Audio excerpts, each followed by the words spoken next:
Hello everyone, welcome to my channel. मैं doctor Mayuri Tiwari.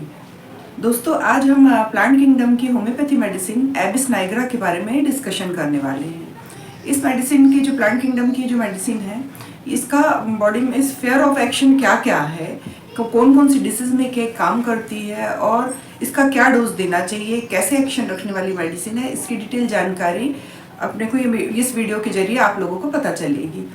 एबिस Niagara जो है, ये मेडिसिन का सबसे जो बड़ा इफेक्ट है ये बॉडी के डाइजेस्टिव सिस्टम पर है। बॉडी के डाइजेस्टिव सिस्टम पे एक्शन करने वाली ये बहुत अच्छी मेडिसिन है, लेकिन इसमें भी इसके सिम्टम्स को देखना चाहिए कि ऐसे पेशेंट जिनको हमेशा गैस्ट्रिक ट्रबल बनी रहती है। अब गैस्ट्रिक ट्रबल कैसी? ऐसी गैस्ट्रिक ट्रबल जैसे डिस्पेप्सिया है, इंडाइजेशन है, एब्डोमिनल पेन है, गैस बनना है, गैस्ट्राइटिस है, इस टाइप की जो डिसीज़ हैं, इनमें एबिस नाइग्रा का बहुत अच्छा इफेक्ट है। इसमें जो बहुत से ऐसे पेशेंट देखने को मिलते हैं कि जो जिनको चाय की बहुत हैबिट रहती है, जो दिन भर चाय पीते हैं, तो चाय पीना या फिर किसी प्रकार की नशीली चीज़ जैसे टबैको वगैरह, तम्बाकू खा रहे हैं, तो दिन में बहुत बार तम्बाकू खा रहे हैं, तो ऐसे पेशेंट में भी अगर डाइजेशन की प्रॉब्लम मिलती है तो उस समय अपने को एबिस नाइग्रा जो मेडिसिन है सबसे पहले अपने दिमाग में आना चाहिए कि ऐसे पेशेंट जिनको टबैको की हैबिट है या बहुत मल्टीपल चाय पीने की हैबिट है, तो ऐसे पेशेंट के जो भी कोई मतलब एब्डोमिनल संबंधित जो भी प्रॉब्लम आ रही है, जैसे कॉन्स्टिपेशन है, इंडाइजेशन है, गैस्ट्राइटिस है, अगर इनको कोई भी प्रॉब्लम मिल रही है तो उसमें एबिस नाइग्रा का यूज़ करना चाहिए।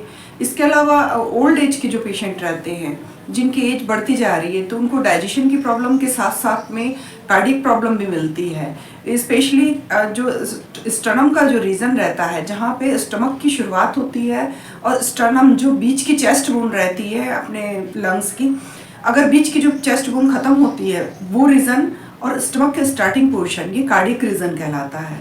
और कार्डियक रीजन में उठने वाला पेन, अगर कोई पेशेंट ऐसे कंप्लेन करे कि मेरे को उसको ये समझ में नहीं आए कि मेरे को पेट दर्द कर रहा है, पेट दर्द वो अपने को कंप्लेन कर रहा है, लेकिन जो पेन है वो चेस्ट तक के स्प्रेड हो रहा है, तो वो कंफ्यूज है कि मेरे को एब्डोमिनल पेन है कि चेस्ट पेन है। उस कंडीशन में पेशेंट से पूछना चाहिए, और वो पूछने पर वो बताता है कि ऐसा लग रहा है कि जैसे ही मैंने खाना खाया उसके बाद ऐसा लग रहा है कि मेरे पेट में कुछ चीज़ ऐसी है कि जो अड़ गई है, जिससे मेरे को गोले जैसी लग रही है, और स्टमक के ऊपरी हिस्से पे यानी चेस्ट की जो निचला भाग है और स्टमक की शुरुआत का जो रीजन है उस पर ऐसा लगता है उनको कि एक कठोर ठोस चीज़ जो है वो गोले जैसी अड़ गई है, और अगर वो पेशेंट डकार ले रहा है तो उसको रिलीफ नहीं मिल रहा, मतलब उसको परमानेंट कड़ा हार्ड फीलिंग होती है कि यहाँ पे कुछ चीज़ अड़ा हुआ है जो कि सीवियर पेन कर रहा है। बहुत बार ऐसा होता है कि इस पेन के कारण ये पेशेंट को ऐसा लगता है कि मेरे को कार्डियक पेन हो रहा है, यानी चेस्ट में पेन हो रहा है या एंजाइना वगैरह पेन तो नहीं है, लेकिन इसमें इसका जो कारण रहता है वो गैस का रहता है। इस कंडीशन में अगर एबिस नाइग्रा दी जाए तो उसका बहुत अच्छा रिस्पॉन्स अपन को मिलता है। दोस्तों, ये लॉन्ग एक्टिंग वर्क करने वाली मेडिसिन है, इसलिए इसको ऐसा नहीं कि बार बार रिपीट कर रहे हैं। इस मेडिसिन का, थोड़ी सी मेडिसिन का जो डोज अगर पेशेंट को दिया जाए तो लंबे टाइम तक के एक्शन करता है। कुछ पेशेंट में ऐसे कंप्लेन करते हैं कि जैसे ही हमने खाना खाने के बाद हमारे को पेट में दर्द होने लग गया।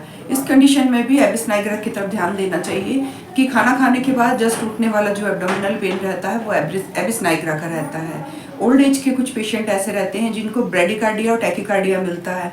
ऐसी कंडीशन ब्रेडिकार्डिया कहलाती है, जिसमें जो हार्ट बीटिंग है वो धीरे धीरे स्लो महसूस होती है, यानी कार्डियक कोई प्रॉब्लम नहीं है उनको, लेकिन उनकी जो पल्स रेट रहती है वो धीमी हो जाती है, वो ब्रेडिकार्डिया कहला रहा है। लेकिन कुछ कंडीशन ऐसी रहती है जिसमें हार्ट बीट और पल्स रेट बढ़ गई हो तो वो टैकिकार्डिया कहलाता है। इन दोनों कंडीशन में विदाउट कार्डियक कोई प्रॉब्लम के अगर अपन इको करवा रहे हैं या ईसीजी वगैरह करवा रहे हैं तो उसमें कुछ नहीं आ रहा है, रिपोर्ट नॉर्मल आ रही है हार्ट की।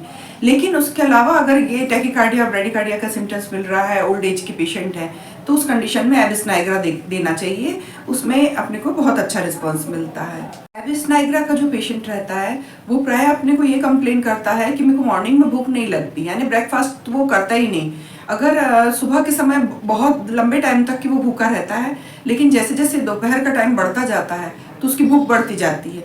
दोपहर में वो बहुत भूखा हो जाता है और रात में तो उसको बहुत तेज भूख लगती है। इवन रात में नींद कम आती है और भूख ज़्यादा लगती है। और दिन के समय नींद आती है और भूख नहीं लगती। ये सिम्टम जो अपने को जो कीनोट सिम्टम्स है एबिस नाइग्रा में मिलते हैं। इस मेडिसिन के लिए ये सिम्टम्स का ध्यान रखना चाहिए कि पेशेंट को रात में भूख लगती है और दोपहर के बाद भूख लगना शुरू होती है, लेकिन मॉर्निंग के समय में उसको भूख बिल्कुल नहीं लगती।